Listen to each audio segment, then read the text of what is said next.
Okay, magandang araw po sa ating lahat at panibagong vlog na naman ang gagawin natin, panibagong update na naman, no? Ito, pag-usapan natin itong alam niyo, sa totoo lang may nagtrahidor na kay Bongbong Marcos.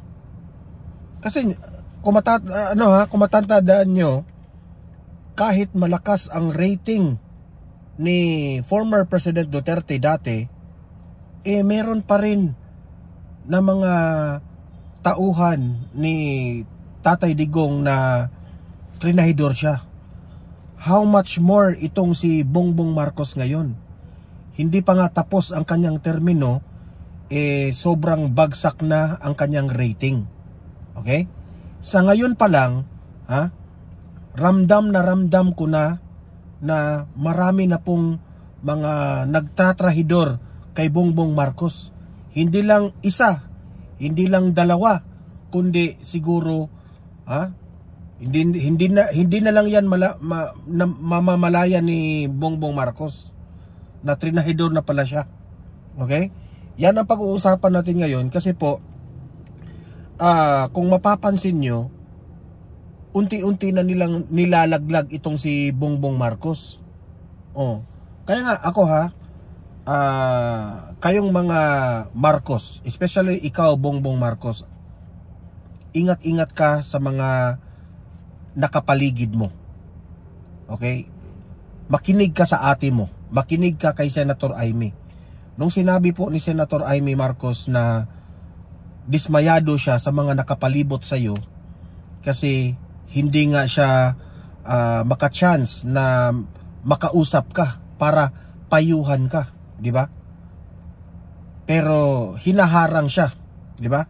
Kaya sabi ko sa iyo, Bongbong Marcos, hindi po sa lahat ng panahon na ikaw ay presidente ng Pilipinas.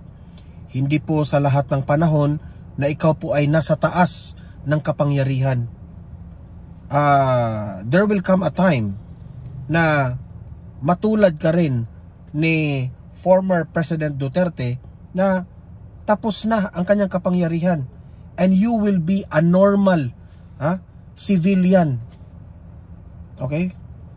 So, ingat-ingat ka. Yun lang ang maipayo ko kay Bongbong Marcos. Mag-ingat ka kasi you will never know na nakapalibot na pala sa inyo ang mga traidor na mga tao. Ito usap-usapan kasi ito ngayon kasi po marami na pong beses na pag-usapan yung pagkikita ni Senator Amy Marcos at itong si Vice President Inday Sara Duterte. Nagkikita sila, nag-uusap sila, at alam ko malalim itong mga pinag-usapan ni Senator Amy Marcos at itong si VP Sara. Malalim in a sense na I know for sure na itong si Senator Amy ayaw na niya itong kanyang kapatid. Ang tanong ko sa iyo, Bongbong Marcos, saan ka ba papanig? Kay Senator Amy Marcos o dyan sa mga tambaluslos dyan? Kasi dalawa lang po At the end of the day, babalik ka rin sa mga kadugo mo. Hihingi ka pa rin ng tulong sa mga kadugo mo. Kasi hindi po laging nandyan ang mga taong tatrahidorin ka. Okay? Kasi yung una nating pag-usapan, ipapakita ko sa inyo itong isang video na nagkikita itong si VP Sara at itong si Senator Amy Marcos. Okay? May video. Pero pinutol yung video kasi naniniwala ako na yung mga pag-uusapan nila ay medyo private na. Meron ng privacy. Okay? Mamaya ipapakita ko yan sa inyo. Itong pangalawa nating pag-uusapan, bakit ko ba nasasabi na itong si Bongbong Marcos ay parang trinahidor rin ng kanyang mga kasamahan? Imagine, itong House of Representatives. Anyway, this is my own opinion ha, hindi po maganda ang ginawa ng House of Representatives na inungkat ulit itong pulboronic video. Kung matatandaan natin, ha, in-invite nila itong si Pebbles, itong vlogger, at muli na naman itong napag-usapan. Ngayon na nadamay itong si Roque, so kung anong kabalastugan nilang ginagawa ditong mga akusasyon nila, hindi naman sila tatantanan ni Maharlika at itong si Attorney Harry Roque. Kasi si Attorney Harry Roque, naniniwala kasi sila na itong video na ito ay hindi po ito deepfake. Pero sabi ng mga NBI, deepfake po itong video. 'Di ba? So ngayon, natutuwa itong sina Attorney Harry Roque na naungkat ulit ito kasi gusto nilang patunayan na yung video na yan ay totoo. Okay? Mamaya, i-play natin itong video na yan at pag-usapan natin. Okay?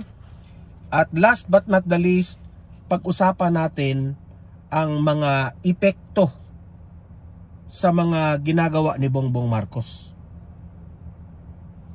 Kaya itong administrasyong Marcos ngayon at ang kanyang alyansa ng Bagoong Pilipinas ay nagsasuffer ng mababang rating. Balita ko nga na yung senatorial slate ni Bongbong Marcos nagpapanik na ngayon. Kasi nakita nila na ang rating ni Bongbong Marcos bumagsak. Kung bumagsak yung leader nila, that will reflect the group, ang kanyang senatorial slate. Okay? So yun po ang mga pag-uusapan natin, pero bago ang lahat, bago natin ito pag-uusapan, help me po muna na i-like at saka i-share itong ating video para guys kakalat ito sa taong bayan. Okay? Sabay-sabay muna tayong mag-like and share sa Don Mar TV, itong video na ito. Like and share, 1, 2, 3, go! Okay, naka-like and share na ba lahat? And also guys, sa mga bago pa lang dito sa aking channel, mag-subscribe na po kayo para updated kayo lagi sa ating mga balita. And at the same time, ang mga cellphone po ninyo, ma-notify yan kung meron tayong breaking news, may bago tayong uploads, o kung nagla-live itong channel na ito. Okay? So mahalaga po na mag-subscribe tayo sa Don Mar TV. Ready? 1, 2, 3, go! Okay, nakasubscribe na ba lahat? Okay, unahin natin itong video na ipapakita ko sa inyo na itong si VP Sara at itong si Senator Amy Marcos ay nagkikita at may pinag-usapan. Okay? Wala namang importanteng impormasyon na dapat natin itong pakinggan, pero ipapakita ko sa inyo ito because marami po tayong hindi nalalaman na pinag-usapan nila. Okay? Malalim ito eh. I-analyze nyo lang ang video. Nagkita sila, nag-usap sila, ano kaya ang kanilang pinag-uusapan, at bakit kailangan silang magkita. Sa halip ng maraming nagaganap na si Tatay Digong ay napunta na doon sa The Hague, no? Binatikos na ni VP Sara yung si BBM, no? Yung pinahukay, huhukayin ko yung tatay mo, itatapon ko. Ang dami nang nangyari, di ba? Pero bakit sila nakikita pa rin at bakit hanggang ngayon magkaibigan pa rin sila? Okay, ito yung video ipapakita ko sa inyo ha. Kayo nang humusga. This video tells 1,000 words. Ito, panoorin nyo.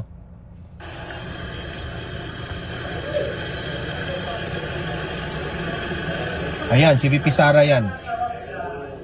Yung lumalakad.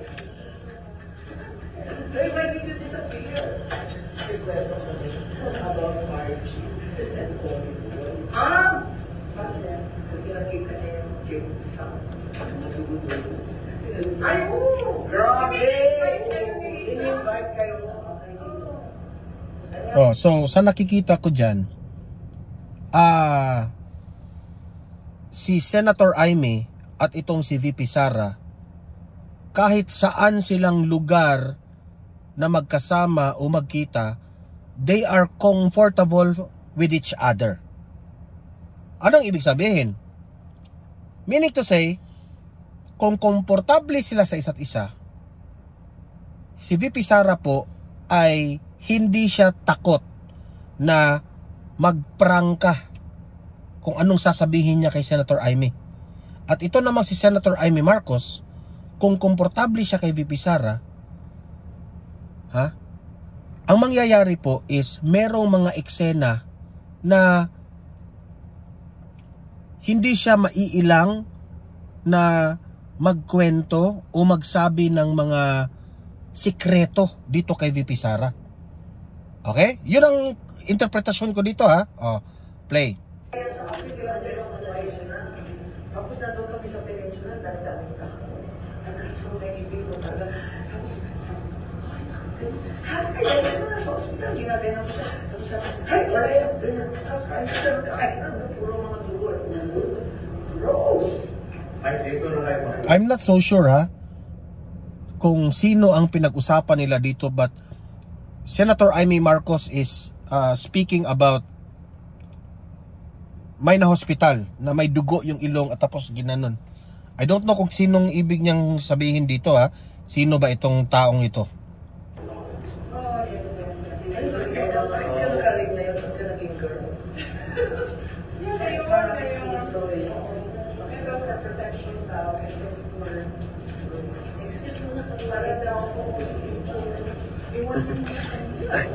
Di ba? Noong si VP Sara, tumingin siya sa nagvi-video sa kanila. Tumingin siya, parang sabi niya, dito lang ako, iwanan nyo na kami. Meaning to say, that is a signal na iwanan nyo na kami kasi may pag-uusapan kami na importante na hindi po pwedeng i-video nyo. Okay?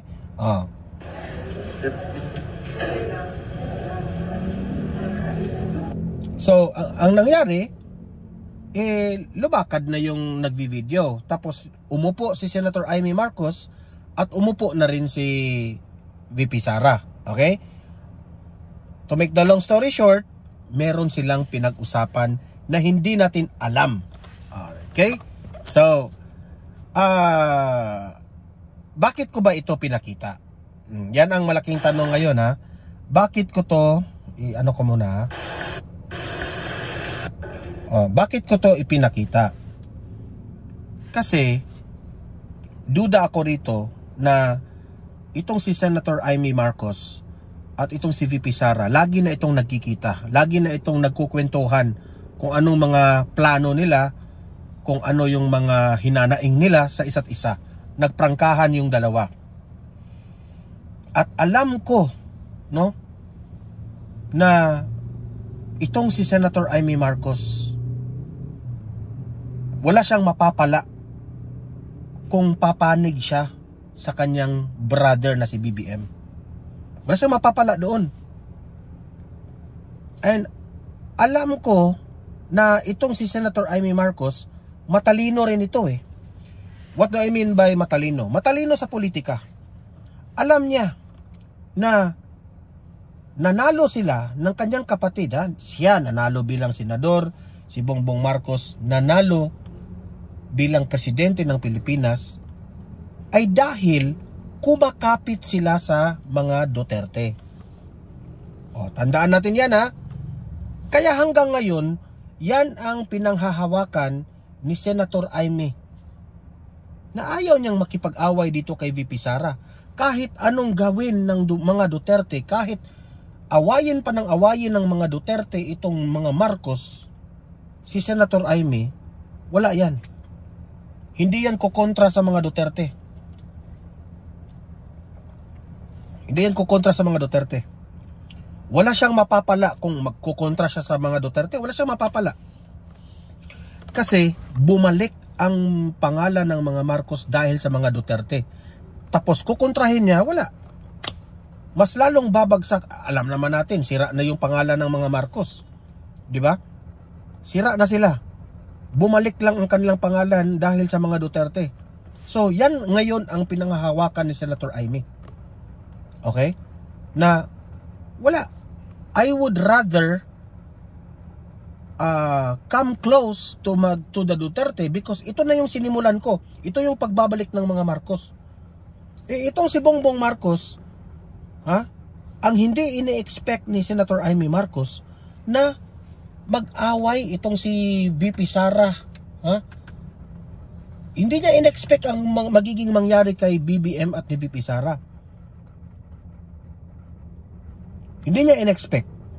Hindi in-expect ni Senator Amy Marcos na tatrahido rin itong si VP Sara ni Tambaloslos. Di ba, kung matatandaan natin, si Tambaloslos ang unang may ginawa na nagalit itong si VP Sara. Alam naman natin itong si VP Sara, ayaw ito makipagplastikan di ba? Kaya ito yung analysis ko ngayon. Si Senator Amy Marcos, ako sa totoo lang ayoko ring iboto si Senator Amy Marcos Ayokong iboto siya. Kahit inendorso siya ni VP Sara bilang senador na alam naman natin na makakatulong talaga itong si Senator Amy kapag siya ay magiging senador. Pero dahil sa ginawa ng kanyang kapatid, ayaw ko siyang iboto Ayaw ko talaga siyang iboto. Pero itong pag-uusap ni Senator Amy at ni VP Sara, hindi ito I know na hindi nila maiiwasan na mapag-usapan ang impeachment niya, si VP Sara.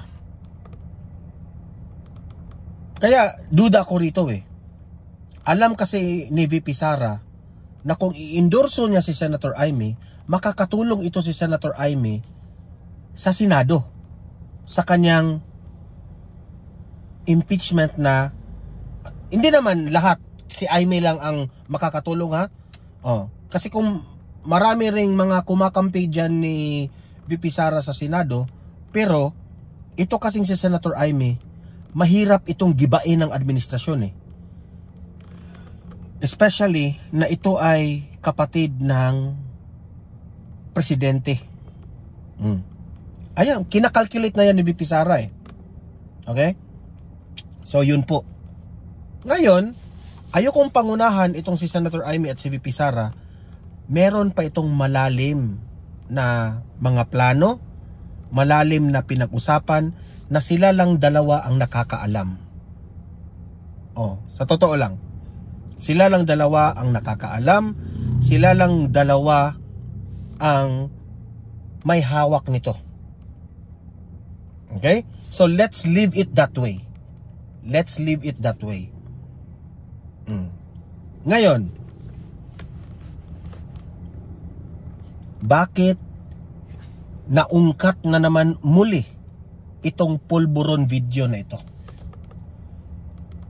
Kasi sa basic sa aking analysis wala nakakalimutan na ito ng taong bayan, itong pulburon video. Bakit pilit itong binabalik ngayon? Bakit naungkat ulit ito sa House of Representatives? Pwede na itong kalimutan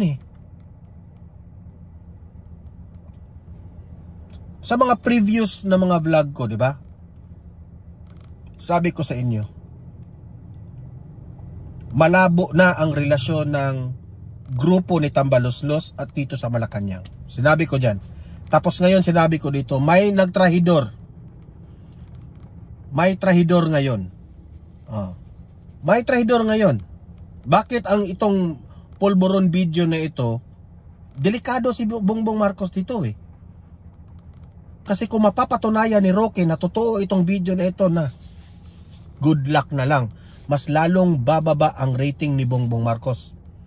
Kasi kahit anong gawin nila hindi talaga makakasuhan itong si Bongbong Marcos I don't know if ito ay impeachable offense.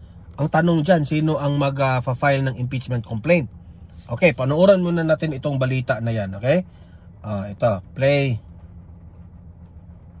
Patong-patong na reklamo ang inihain sa National Bureau of Investigation laban kay Attorney Harry Roque at sa vlogger na si Maharlika dahil sa kumalat na pulburon video.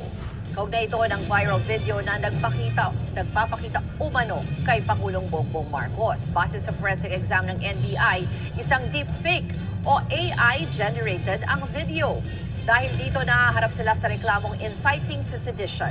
Sa isang pagdinig sa kamera, idinawit ng isa pang vlogger na si Vicente Cunanan o Pebbles Talaquera si Roque bilang nasa likod ng pagpapakalat ng video. So nagagalit ang NBI dahil sa si BBM ang tinitira nila, kundi yung dahil sa pagpapalabas nila. Ako, ang NBI kasi, no, papanig talaga yan sa presidente natin. Of course, no? Papanig yan. Kahit sabihin pa ng NBI na yung video na yan ay deep fake, no? Walang maniniwala.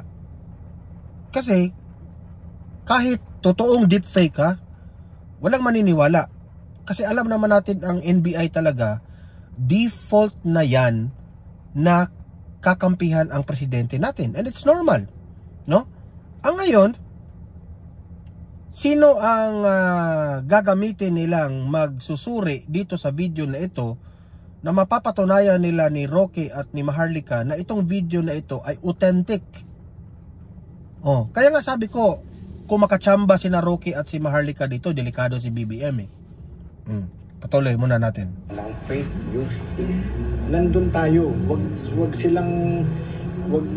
nila sabihin na politika, wala sa aking nagdidikta. Sa isa namang pahayag, tinatanggap ni Roque ang mga reklamo laban sa kanya. Nakikita niya naman. Alam mo si Roque, no, nagugustuhan nga niya ito eh, na dinamay sila dito. Okay?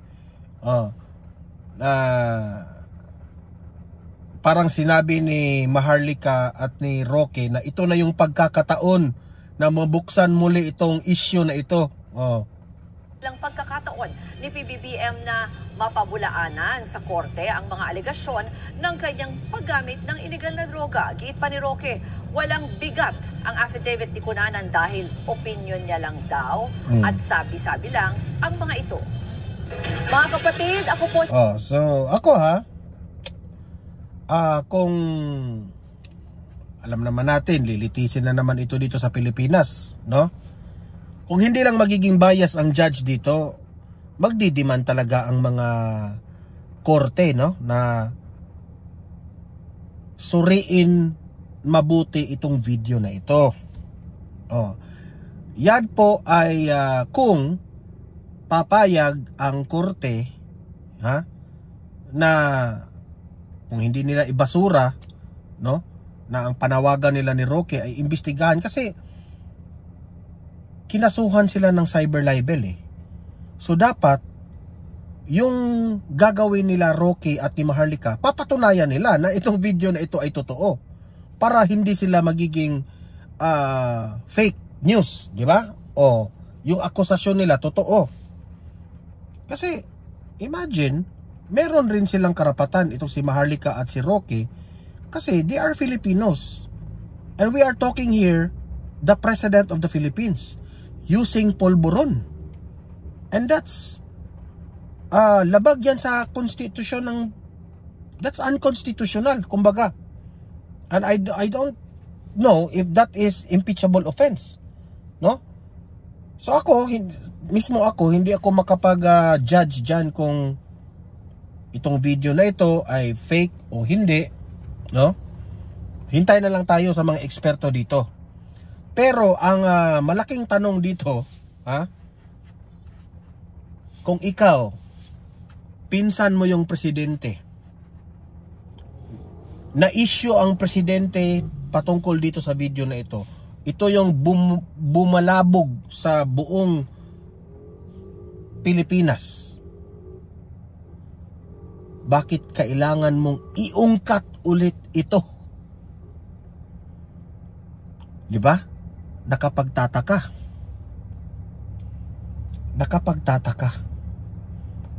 Maraming mga tanong ng taong bayan at mga political experts na meron bang pinanghahawakan na ebidensya itong si Martin Romualdez kay Bongbong Marcos. Yan ang malaking tanong.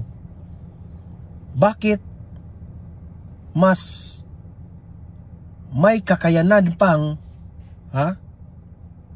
maging powerful itong House Speaker rather than the President? Di ba? Kontrolado eh.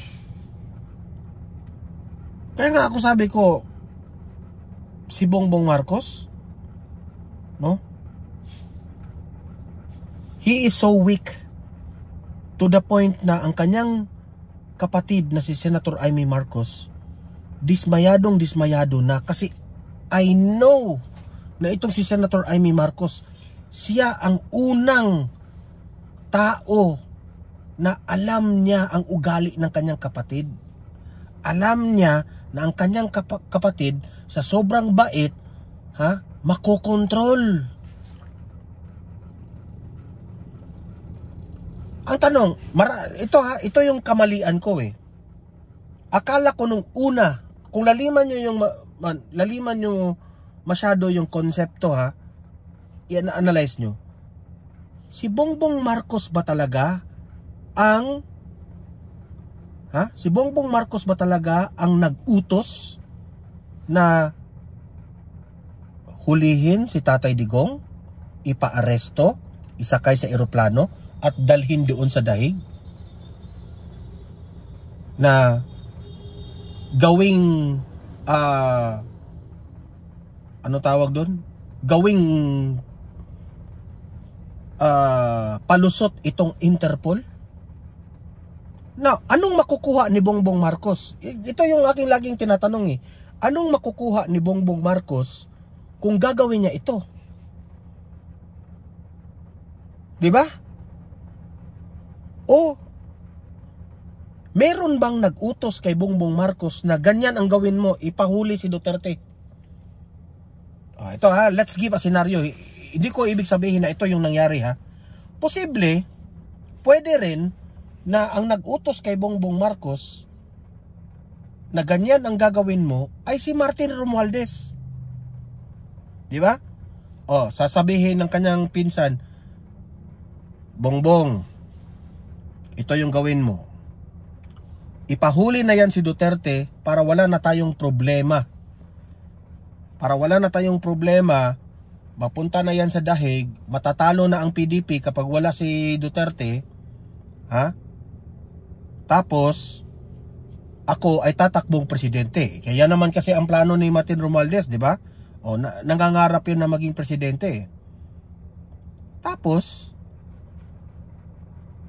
kahit anong gawin ni Bongbong Marcos na palusot, siya pa rin ang masisira. Kaya si Senator Amy Marcos, dismayado ngayon. Kung i-analyze mo yung mga sinasabi ni Senator Amy Marcos, lungkot na lungkot siya kung sino ang nag-a-advise dito kay Bongbong Marcos at bakit hindi niya ito matanggi-tanggi. Kasi po, grabe, no? Wala nang makukuha si Bongbong Marcos. Ako pumasok rin yan sa isipan ko na ang mastermind ng lahat ng ito, no, sa nangyari kay Tatay Digong ay si Martin Romualdez, si Tambaluslos. Hindi ko ibig sabihin na yun ang nangyari baka sa analysis ko rin yan. That's my opinion. Na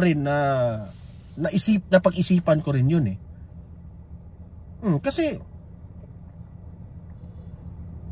yan lang ang tanging paraan na mawala si Duterte dito sa bansa, tapos ipagpatuloy nila yung impeachment ni BP Sara, then go all the way na sila, mananalo na sila sa 2028. Kasi wala na si BP Sara, hindi na makatakbo. Si Tatay Digong rin, hindi na rin makatakbo kasi nakulong doon. Di ba? Si Bongbong Marcos, hindi naman siya makatakbo bilang presidente kasi tapos na yung termino niya. Sino ang susunod? Si Martin Romualdez. Di ba? So posible rin yun na ganun ang plano nila. Yan nga sinasabi ko sa inyo master plan. Di ba? So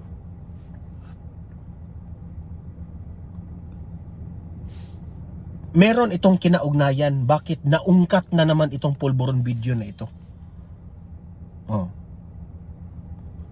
para bang patikim ito ba na kung hindi alam mo Bongbong Marcos kung hindi ka susunod sa mga utos namin, ito unti-unti nating ilalabas yung mga parang ganon, pwede ganyan pwedeng ganyan. Kaya ngayon ang naaapektuhan ngayon si Bongbong Marcos, bumaba ang kanyang trust rating. Pero ang hindi nila inakala, bakit akala lang siguro ni Martin Romualdez na si Bongbong Marcos lang ang bababa ang rating. Pero hindi niya inexpect na pati siya, si Romualdez, bumaba at bumagsak talaga ang kanyang rating. At si BP Sara yung bumulusok pataas. Walang problema sa kanila yon if bumulusok pataas. Total, sasabihin niya ni Martin Romualdez, hindi na tayo magproblema dyan kung tataas ang rating ni BP Sara. Total, mai-impeach yan Ipapa-impeach natin yan. So hindi pa rin yan makakatakbo. 'Di ba? Peligro tayo diyan. 'Di ba? Ito po'y patungkol po sa trust rating ngayon na trending, hindi matanggap-tanggap nila. Kaya may magulo na ito Hindi nila in-expect ito na mangyari ito. Ito, panoorin natin trust rating ng mga leaders na bumagsak at tumaas si BP Sara. Play. Nasa linya natin ngayon si political analyst Edmond Tayaw. Magandang gabi sa iyo, Professor Tayaw. Magandang gabi, George. Magandang gabi sa ating mga tagapanood. Prof, ano kaya itong factors kung bakit bumaba ang ratings ng Pangulo at tumaas naman sa Vice Presidente? Alam mo, I have mixed reactions as far as looking at the numbers. Kasi yung sinasabi nila na there is this sympathy support. If you are going to look at the candidates of former President Duterte and Vice President Sara, actually umangat man sila, wala pa din sila doon sa Magic 12 So the improvement in their numbers have not been that significant. Of course, with the exception of incumbent Senator Bongo, na number 1 sa mga survey.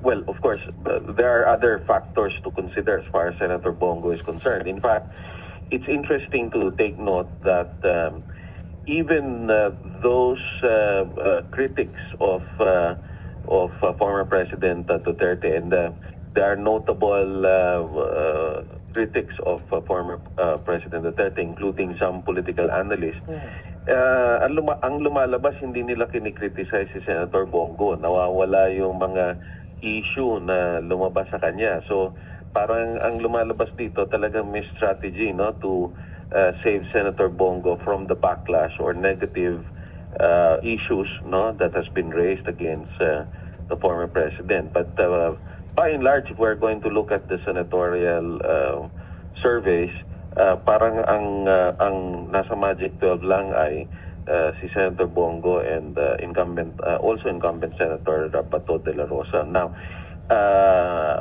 of course, iba naman yung pagbagsak ng numbers ni President Marcos. Of course, we can... Ako, sa totoo lang, actually, hindi ako makapagsabi pa ngayon Kasi ang pumapasok lang talaga sa paulit-ulit na survey, kahit hindi tayo maniniwala sa survey, si Bato de la Rosa lang talaga at si Senator Bongo ang nakapasok. Ako, nisasayangan po ako ni Marcoleta at ni Atty. Vic Rodriguez Dapat yun makapasok, Pero ganun pa man, meron pa tayong mga ilang araw, At hindi natin alam, one of these days pumasok na si BP Sara at isa-isa na niyang i-endorso itong PDP. Yun, makakatulong yun sa sobrang taas po ng rating ni BP Sara. We can also say that to a certain extent, this has something to do with the backlash of the arrest of the former president, Duterte. But take note that if we're going to look at the numbers of President BBM compared to previous presidents during the midterm, mataas-taas pa din siya, kasi nasa 20%, nasa 25% pa din yung kanyang approval rating. And I'm inclined to think that we'll still see whether some other surveys will also reflect the same numbers. Now, as far as the numbers of the Vice President is concerned, I don't know kung gaano yung margin of error, but if the margin of error is about 3%, the increase in the numbers of the Vice President has been marginal at best, kasi plus or minus kasi yung margin of error. So sa madalit sabi, pag sinabi mong 3% yung margin of error, para maging significant yung increase or decrease, it should be more than double the margin of error, so more than 6%. So from 59 to 52, from 52 to 59, to my mind, that's still marginal. So hindi ko makita exactly kung ganun ka-significant yung factor ng arrest ng dating Pangulong Duterte. So the only idea that I have in mind, calling from all these numbers and reflecting on the developments of events, mixed reaction ang publiko, mixed reaction ng tao, pagdating dito sa pag-aresto sa dating Pangulong Duterte. Prof, ko nga po hindi ko ma-account entirely na yun lang yung factor kasi hindi nagre-reflect doon sa ibang factors, including yun nga sa senatorial slate. How about the issue on the economy, sir, at mga iba pa? Hindi ba mga factors ito na bahagi ng messaging ng Vice President at ng iba pang mga kaalyado nila laban sa current administration? Oo, kasama talaga yan, George. Kasi talagang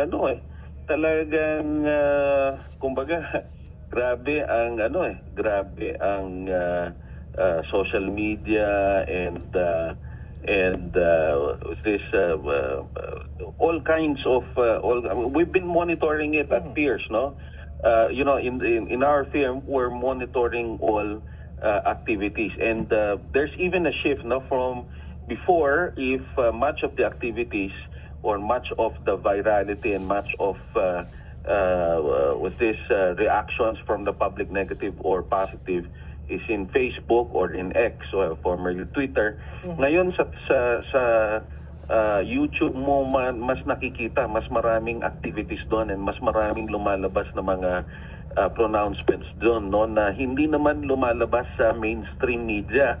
That's why we've been constantly reminding the public, you think before you click, kasi the measure of the reliability of any pronouncement is if it came out in the social media, somehow it should also find its way in the mainstream media and vice versa. Kaso ang mga dahil mostly social media talaga, pag nakita nila sa feed nila, feeling nila yun na yun hindi na nila dino-double check. Kaya ang tendency, naniniwala ka agad na ganito pala ang nangyayari. So, malaking bagay talaga yung, ang tawag dito, yung matinding operation ng fake news. Prof, nabanggit mo kanina na historically na... Para sa akin, ang kanyang rason, itong si Professor Edmond Tayaw, malaking epekto ang fake news dito sa ratings na nangyari. Hindi Kasi kung fake news lang ang pagbabasihan natin, both naman sa kampo ng mga Duterte, pinipake news. Sa kampo rin ni Bongbong Marcos, pinipake news. So equal lamang sila, 'di ba? So wag mong sabihin na kaya si BP Sara tumaas ang kanyang rating dahil pinipake news na sinisiraan itong mga Marcos. Hindi ganyan, 'di ba? So equal lang mas dami pa ngang trolls diyan sa mga kaalyado ng mga Marcos 'di ba? So para sa akin, hindi ako sang-ayon sa kanyang analysis diyan. Talaga sa mga pangulo, pababa ang ratings niyan hanggang papadulo ng kanilang termino. Pero sa tingin mo ako malaking epekto po yung talaga gutom, 'di ba? Sa previous vlog ko binalita natin yung biglaang tumaas po ang nagugutom, yung kahirapan, 'di ba? Binalita 'yun ng UNTV. Isa na 'yun doon. Edi syempre, pag magso-survey ang mga itong mga Pulse Asia survey, syempre tatanungin lahat 'yan eh. 'Di ba? Edi syempre kung nagugutom yung taong bayan, ano sasabihin? Sinong i-blame? Yung presidente talaga. Paraan pa para makarecover itong si Pangulong Marcos? Actually, wala na yung paki si Marcos kung bababa ang kanyang rating. Ang kanyang paki ngayon, matapos lang ang kanyang termino, no? At makapasok ang kanyang pinsan. Yun lang yung niya. At the end of the day, he is more concerned na hindi makapasok ang mga Duterte. Hindi makatakbo si BP Sara, no? Kasi kaya nga sabi natin, si Senator Amy lang ang nakaalam ng ugali ng kanyang kapatid. Kaya dismayado siya kasi po meron pong nagkokontrol sa kanyang kapatid eh. Dismayado siya. Sino ang nagkokontrol? Sino pa ba? Yung may yung uhaw na uhaw sa kapangyarihan. Naman, nakita natin yan as far back as FVR's time, even the very negative approval rating of former President GMA, naging siso din yon, no? Kahit paano, kahit negative, umaangat, bumababa din, no? And we've also seen this as far as the late President Noynoy Aquino, and even in the presidency of ERAP. So there's still time anyway. Lalo na pagka hindi niya minention si Duterte, di ba? Kasi consistent si Duterte eh.